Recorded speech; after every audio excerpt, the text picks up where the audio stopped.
everybody. This talk, The Business of Portraiture in Georgian Britain, looks at the processes of portrait production in the 18th century. How to be successful, particularly at the high end of the market for portraits. Portraiture was by far the most popular art form practiced in 18th century Britain. It was always highly competitive, and the threat of foreign competition made it even more so. More important for British artists to provide a product that pleased. There was always a tug, a conflict, if you like, between the desire to raise the professional status of the artist and also making a good living.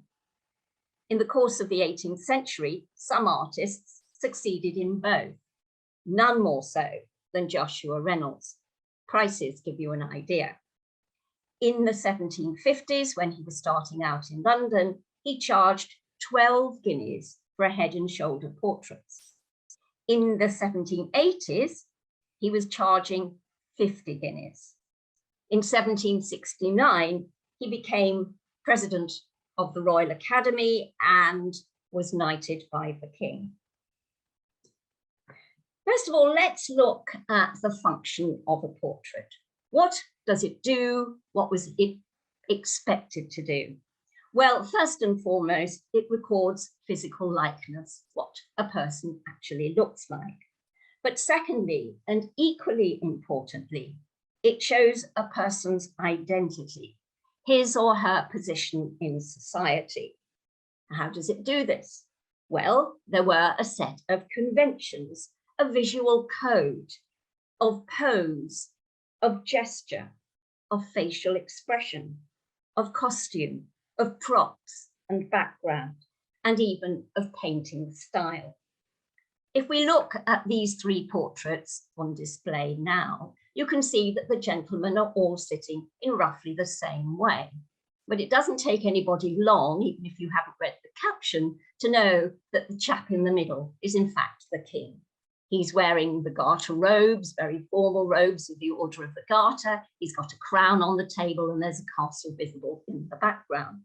The gentleman on the left has a classical statue in the background of his portrait. He's also very formally dressed, wearing a full-bottomed wig. The figure in the background is that of the goddess of good health, Hygeia. This man is therefore a physician. He is actually physician to the king, to George II.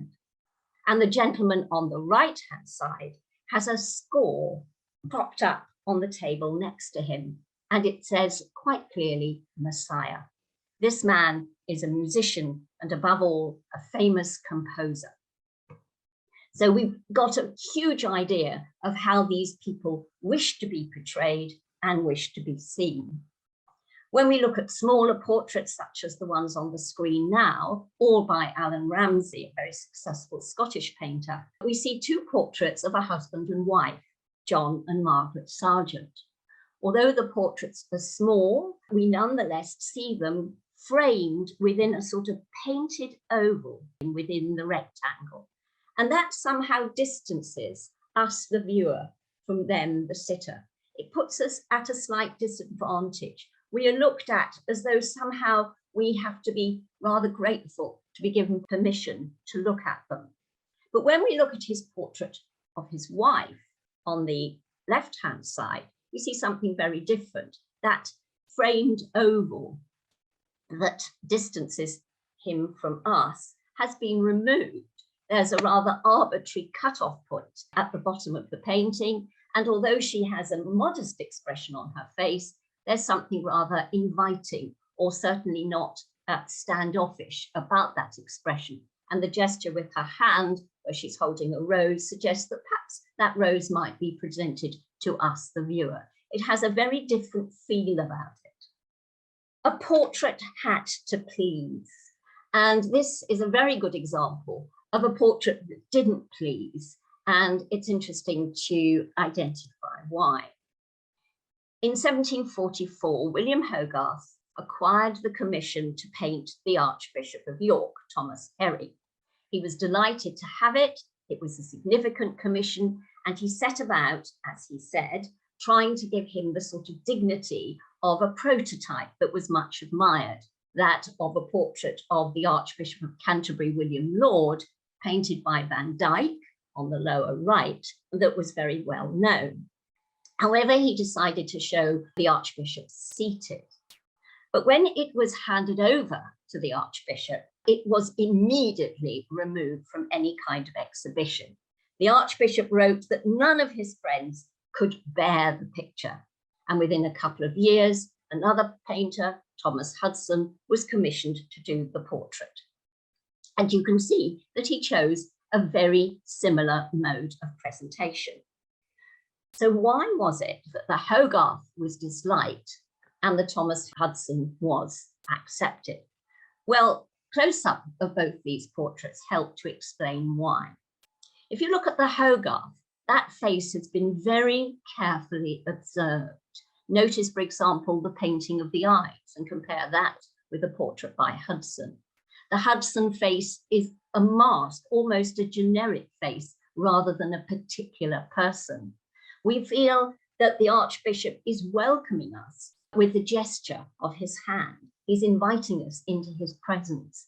And Hogarth has managed to give him what he would call a speaking likeness. We feel that he is about to speak to us, the viewer. Now that totally offended decorum.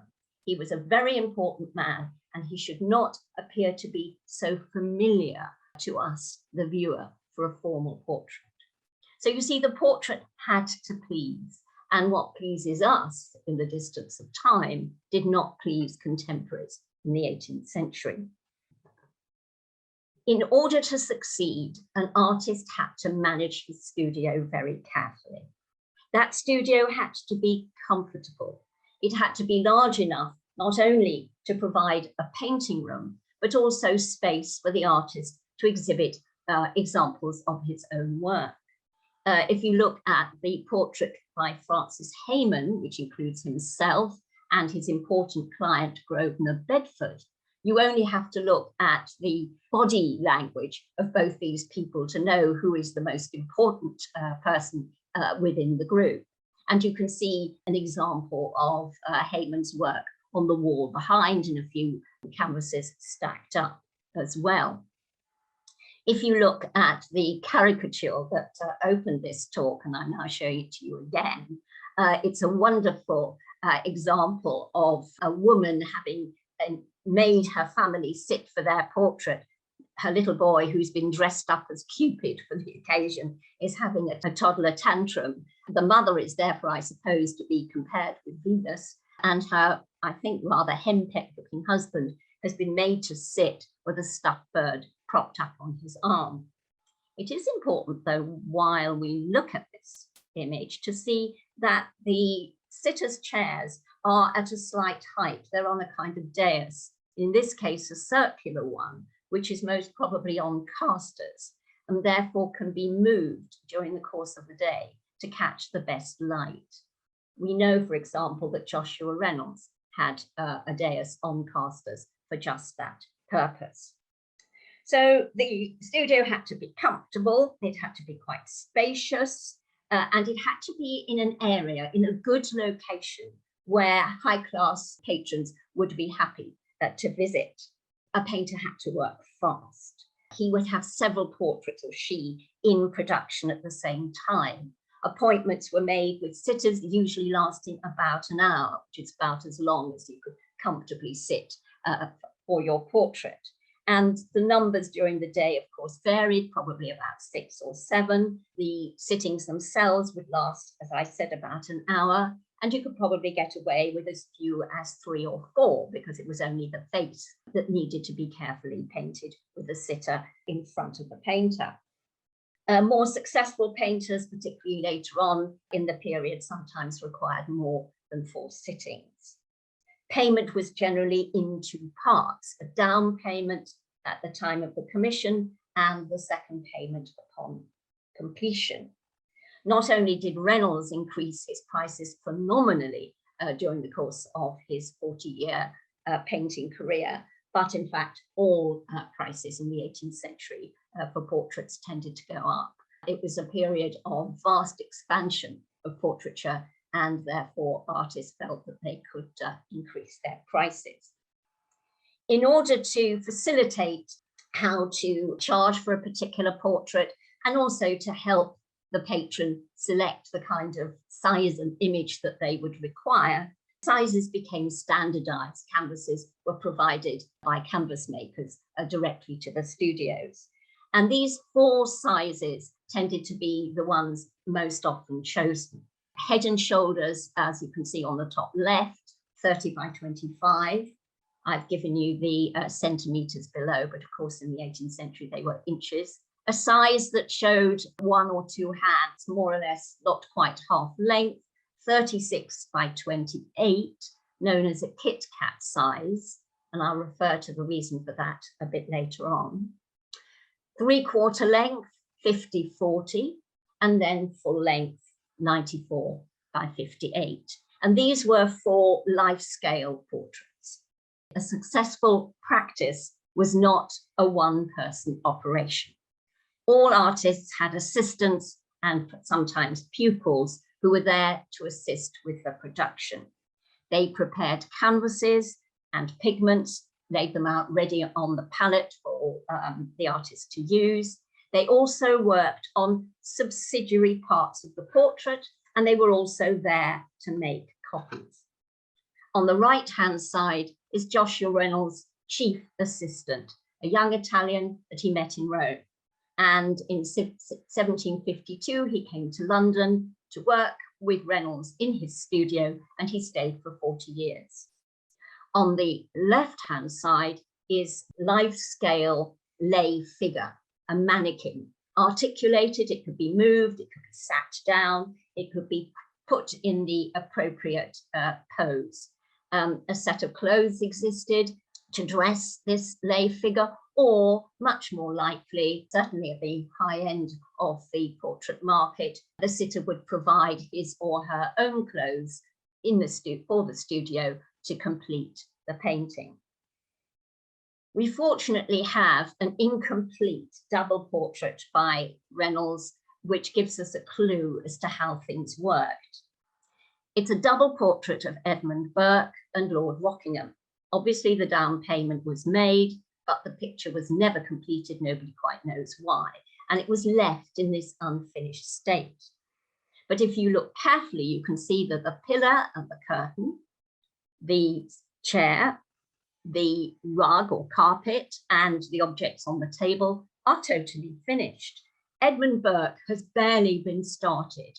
Just the ground dead colour, as it was called, for the face, and the priming of the canvas shows. However, the complete composition is very clearly laid out.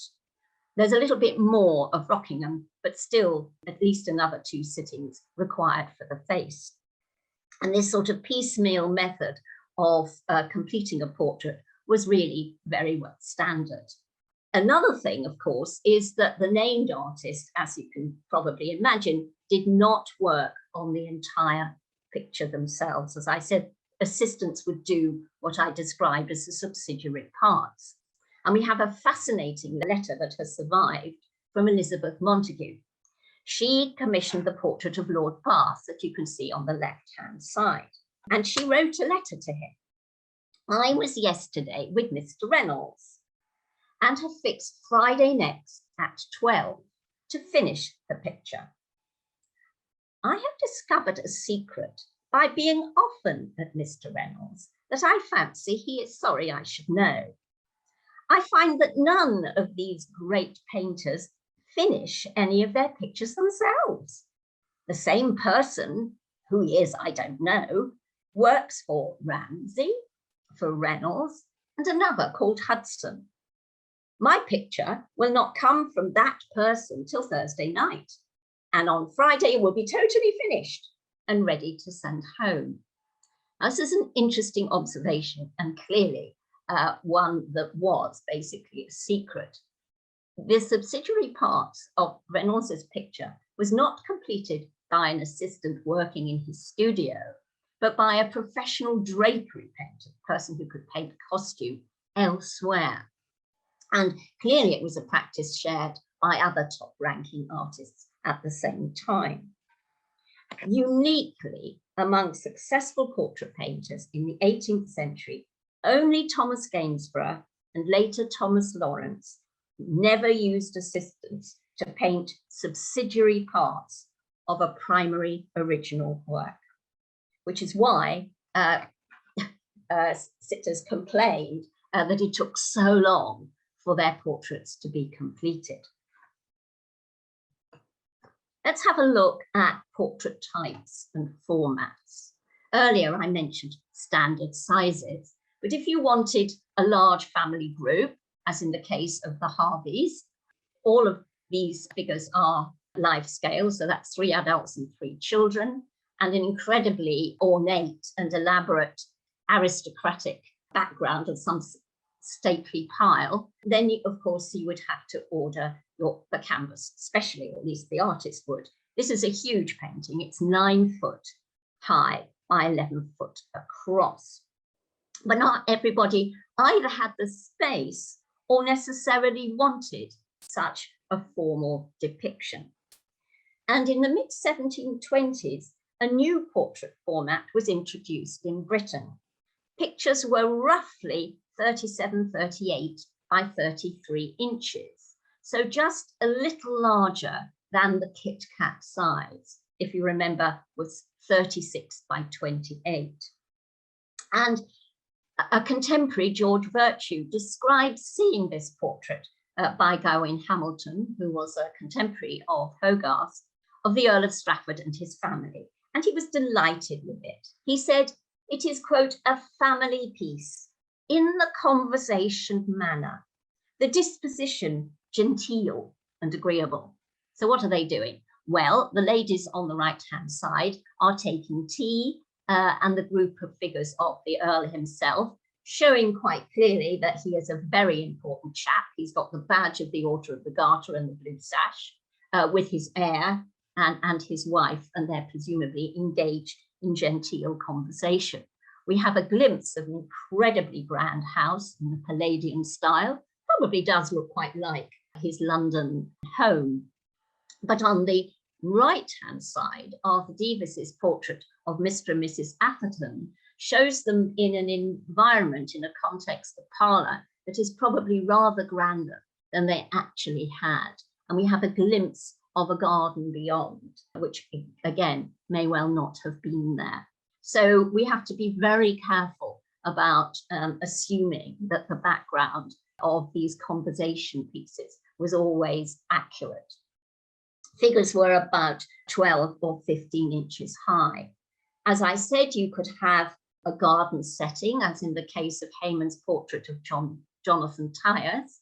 Jonathan Tyers became very rich. He was the entrepreneur who opened Vauxhall Gardens with his daughter Elizabeth and her husband John. And it looks like really like a gentleman's estate behind them.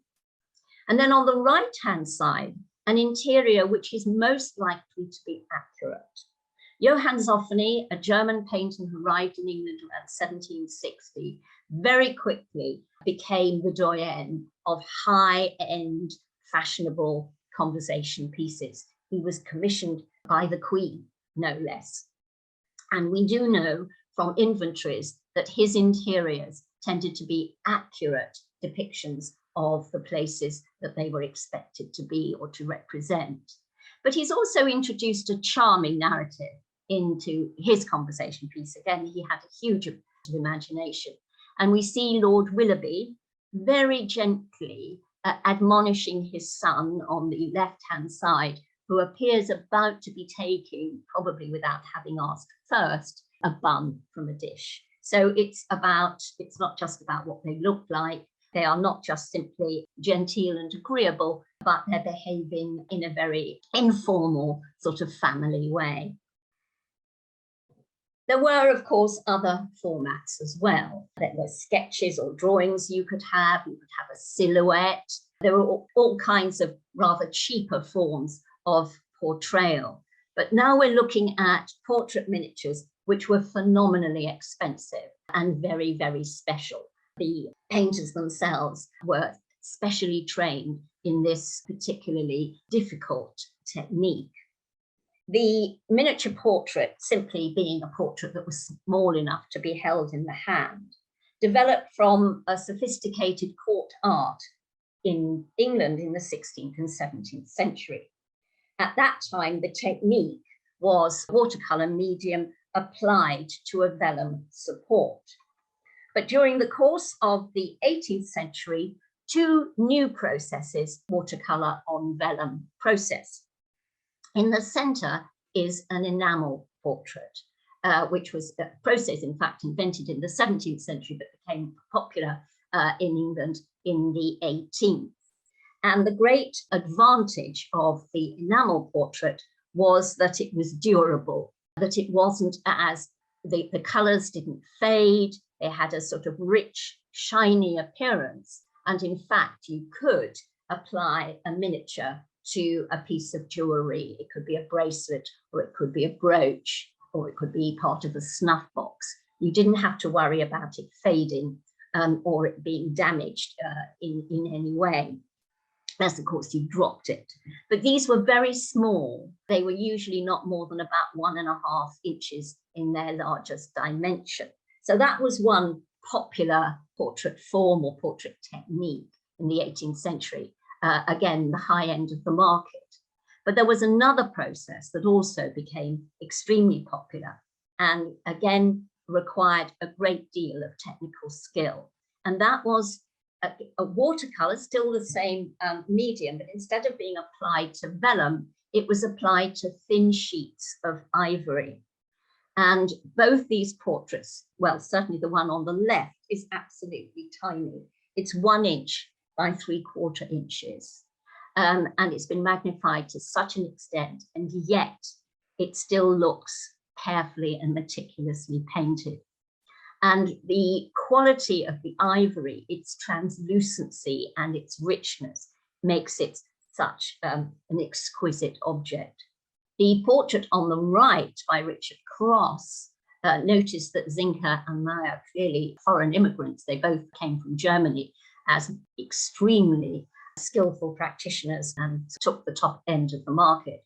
By the later 18th century, you're getting more British artists practicing the technique. Richard Cross was a especially accomplished one. And his portrait of Sarah Siddons, the famous actress, is actually rather large. It's 6.5 inches by 5 inches. Very difficult and very expensive to get a sheet of ivory that large. Right, so you have your portrait, you're satisfied with it, it needs to be disseminated. It's very rare for a major portrait, one of quality and great expense, to have only been existed in one version. The production of copies and other versions was an important part of a successful studio practice. It was a money-generating aspect of it. Important sitters required copies, none more so, of course, than the king. This is a good example. The prime original is the portrait on the left, still, of course, in the Royal Collection, painted by Ramsay soon after George III succeeded to the throne and made Allan Ramsay his chief painter. And he, not surprisingly, produced the coronation portrait. On the right is a very, very good studio version of it. And there were hundreds. Not all of them were whole length. Some of them were chopped off just below the knees or just above the knees. Some were half length. Some were even just basically head and shoulders. When Allan Ramsay died in 1784, there were no less than 26 versions of this portrait still in his studio, waiting to be sent off to wherever they were destined. So that was an extremely important element of a portrait practice. Some of the copies were obviously not whole length and not the same size, but were still very, very high value versions. On the left is an enamel after Thomas Lawrence's portrait of 1815. But the Henry Bone enamel was a presentation, a special gift by the king, by now the King George IV, to Marcus Wellesley. Hence, you know, the crown and the lion and the unicorn and all that really is over the top, isn't it? The presentation version. But that, of course, is to show how important and how prestigious this gift actually was. And it's based on a portrait of 1815, by Thomas Lawrence, of the king before he became king, while he was Prince Regent. And actually what you're looking at is a very, very good version of the original painting. So if you couldn't afford a painted copy, either as a miniature or any other kind of version of it, there was the really lucrative and highly popular process of reproducing portraits by printing, by the print method. The market for prints developed massively from the later 17th century and into the early 18th century. But to begin with, it was largely independent of the artist. It had nothing to do with the artist. The artist produced the portrait, and then somebody else got the opportunity to reproduce it in printed form. And I'm showing you an early example of an extremely highly competent print in the Mezzotint process. Godfrey Kneller produced a set of portraits of very prominent figures in the late 17th and early 18th century who belonged to an exclusive club. This club was called the Kit Kat Club. And in order to provide a group of portraits that didn't look too much the same, which a head and shoulders portrait would, simply because it didn't show very much of the figure, he devised a new format, a format of 36 by 28 inches, forever known thereafter as the Kit Kat format. In fact, it was known as a Kit Kat format right into the 19th century. And as I said, it enabled more of the body to be seen. So on the right-hand side is his portrait of the Earl of Essex, and it was painted in 1705. Kneller himself died in 1723, so it wasn't until some years afterwards that John Faber, the Mezzotint printer, managed to make copies of all of them. And this, in fact, meant that you could disseminate these prints very widely. Not only could the original sitter have copies to send out to his friends, to the people who didn't have painted versions, it meant that the ordinary public, if you like, had the opportunity to see artists' work and to see the portraits produced. They all had a caption telling you who the sitter was, because they were going on, as it were, public sale. People wouldn't necessarily recognize them. But the first artist actually to realize the value of publicizing his work rather than the portrait being publicized for perhaps the benefit of somebody else was William Hogarth. Hogarth had been trained as a printmaker. That's how he first earned his living in the 1720s. And so he realized that if he printed his own work, published it and sold it, in other words, he did the whole process, there was no middleman, he could earn a lot of money out of, as it were, one invention. And this is just an example. Much later in his career, in the 1740s, his largest painting ever on canvas was a portrait of the actor David Garrick in the role of Richard III, the production or performance that made Garrick's name. And so he decided that he would produce it also as a print. He was already, of course, well known as a printmaker and a print publisher. And so he produced this very, very fine printed version. You'll notice that there are two names here. If you could see it clearly, you would see that on the lower right-hand side of the print. William Hogarth and Charles Grignon, who was a Frenchman who he employed to help him out with the rather more laborious elements of making a print.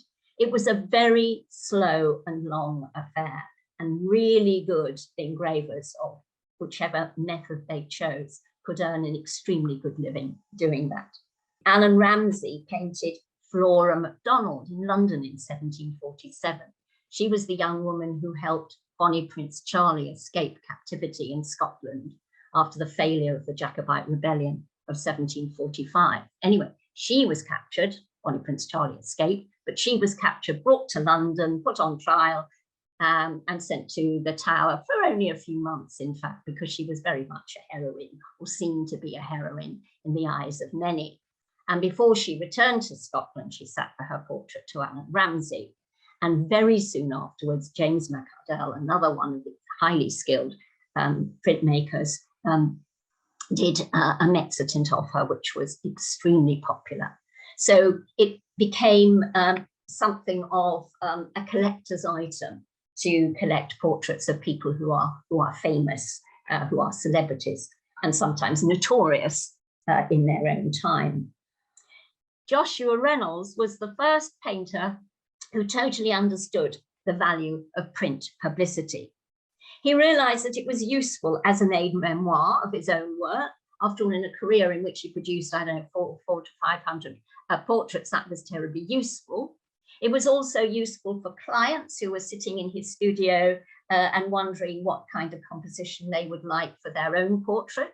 Reynolds was hugely inventive and had so many different ideas that it could be useful to, prompt clients into making a decision as to how they wished to be presented.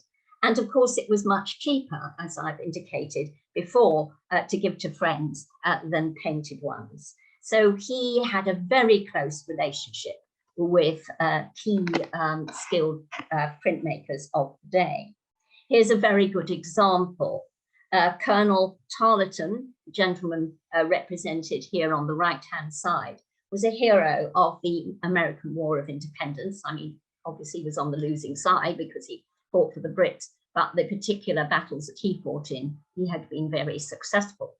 He returned to London at the end of 1781, and early in 1782, he sat for his portrait. Sittings went from January to April. As I said, several sittings would be required, and appointments would have to be made to suit the sitter. Anyway, eventually the portrait was completed, and very soon afterwards, John Raphael Smith produced the engraving after it. And Reynolds was delighted with it. He was supposed to have said, "It has everything but the color." And I think you would probably agree with that. Now, sitters, or at least celebrated sitters, seem to have had a hand in making the decision as to who was going to be the printer or the printmaker. After all, that was how their image was going to be disseminated to the public at large. And Sarah Siddons had firm ideas. This great, famous and phenomenal painting of Sarah Siddons as the Tragic Muse was completed in 1784. One of Reynolds's favourite printers, a man called Valentine Green, lobbied Reynolds, who promised that he would recommend him to the great actress. But Sarah Siddons didn't want a mezzotint, which was the process that Valentine Green practiced. She wanted a different process, a stipple engraving process, which is even more expensive and even more difficult to achieve, but the effect is phenomenal, as you can see on the left-hand side. And she chose this man, Francis Howard, instead, and Valentine Green never forgave Reynolds for that. We know from George Rumney's sitters' books that there was a constant flow of pictures to and from leading engravers. So here is Emma Hart, very familiar to you, and a fine engraving of the portrait by Thomas Cheeseman. And finally, there are other ways of getting your pictures in the public eye, and that is displaying them in public exhibitions. Until 1760, there was no public exhibition space for artists to regularly show their work. Hitherto, the only place you could see an original work by an artist was either in the studio or in the homes of their friends, or themselves and their friends. Now, that year of 1760, a group of leading artists acquired a room in the Society of Arts in the Strand. And there they exhibited their portraits. Sorry, they exhibited their pictures, not all of them were portraits. And it was enormously successful. And regularly for the next few years, the Society of Artists, as they call themselves, annually held an exhibition. And it was an opportunity, they soon realized, to demonstrate new styles, new ideas, new approaches. And of course, Reynolds took the opportunity in that very first year of 1760.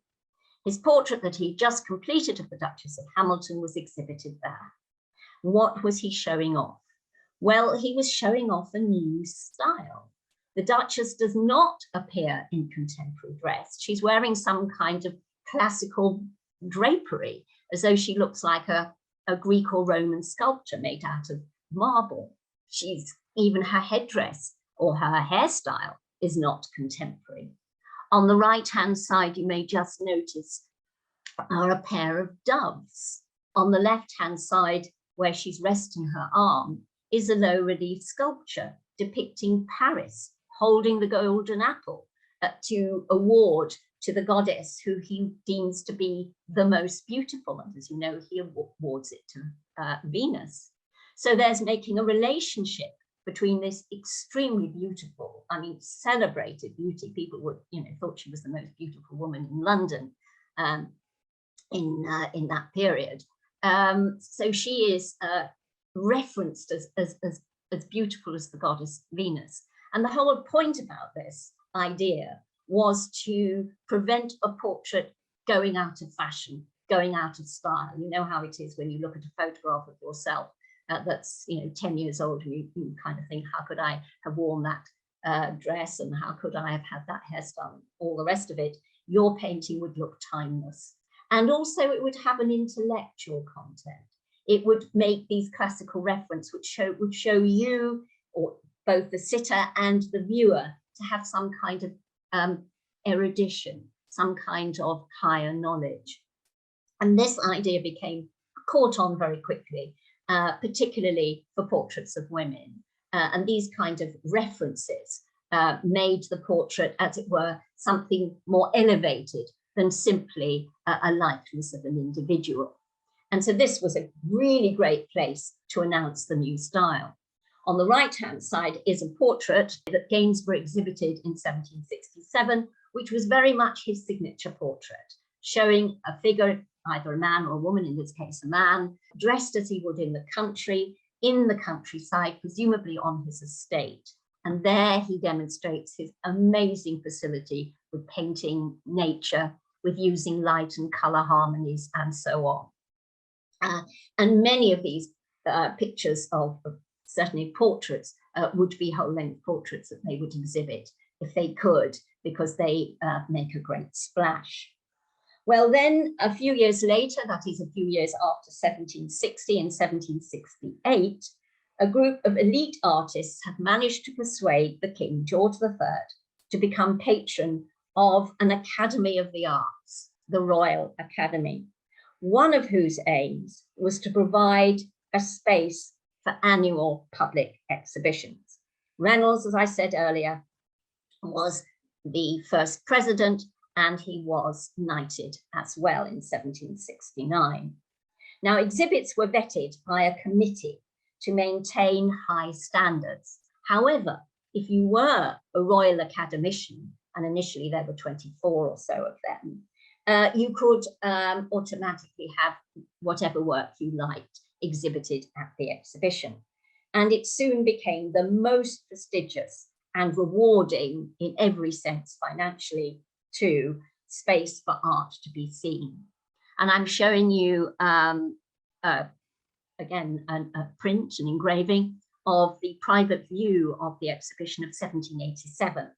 And centrally, in what looks almost like a white suit, but the lightest suit, is the Prince of Wales, who's attending this function, accompanied by Reynolds himself.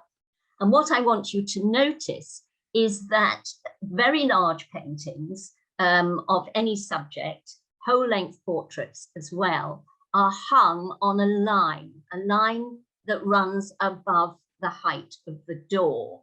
So that's about 11 feet from the ground. And that allows the portraits to be seen really at their best advantage. If you can have your picture hung on the line, it's going to be the best seen. But of course, as you can see, they also go right up to the ceiling and right down to the floor. And here, where the arrow points, is Kenwood's very own portrait of young Philip York, little boy, with his dog and his robin. And you can see it was hung in that exhibition in 1787. Below that, you can see a group of people looking very, very carefully at what looked like sort of small oblong blocks or blobs round the fireplace, one of which, although not necessarily in that year, but could have been Richard Cross's portrait of Sarah Siddons. And that was one of the reasons why he managed to find an ivory sheet that was large enough, that was 6 inches, because if most of the others were something like 3 inches or maybe as much as 4 inches in height, his 6-inch portrait is going to stand out. This was the thing about the Academy. You needed your picture to stand out against so much competition. Interestingly, you might say, that Philip York is not a large painting. Well, of course, you know, this is a painting by the President of the Royal Academy. It is only 50-40, the same as a 3/4 length, but it is, I suppose, technically a whole length portrait. Now, of course, this didn't go without ructions. Thomas Gainsborough wished to show, of course, his group portrait or group individual portrait. It's a very interesting idea of small head and shoulder portraits within an oval frame, or at least the portraits are oval within the frame, with the frames touching. And the Royal Academician secretary thought that this is like a whole length portrait and it needs to be above the line. Now, Gainsborough didn't want this. He said, no, they don't work at that height. They have to be much, much lower so that people look at them closely. Anyway, he made a fuss and he got his way. However, 2 years later, when a portrait of the 3 eldest princesses, the sisters of the Prince of Wales who commissioned this portrait, it was a whole length portrait, again, to be hung above the line. No, said Gainsborough. I painted them in such a manner, so delicately and with so much lighting here, there, not too much. I don't want them to be hung that high. I want them to be hung lower. Just to explain why you're seeing on the top right-hand side what looks like only a half-length portrait, rather odd dimensions, in fact, originally started life as a whole length of the 3 women. And you're seeing a copy made by his one and only pupil and assistant, Gainsborough Dupont. So we know what it originally looked like. It was cut down in the 19th century. Anyway, the Academy officials wouldn't agree, and so Gainsborough just withdrew all his pictures and never exhibited at the Academy again. Actually, he didn't need to. And now I'm just going to finish with a collage of portraits in the Kenwood either bequest, which were shown at the Royal Academy, selected by the artists to be shown as fine examples of their work. Now, Philip York, you've already seen. There's Lady Tollemache in the guise of Miranda. Again, this is a way of classicizing or giving a sort of literary twist. Handmaiden of the Gods, there in the center. Top right, Joseph Merlin, the great inventor, by Gainsborough. And on the lower right-hand side, Miss Murray, presenting us with a bunch of flowers in her apron, rather charming portrait by Thomas Lawrence. There is, of course, far more that one could say, but I hope you found this overview of portrait practice in Britain helpful. Thank you.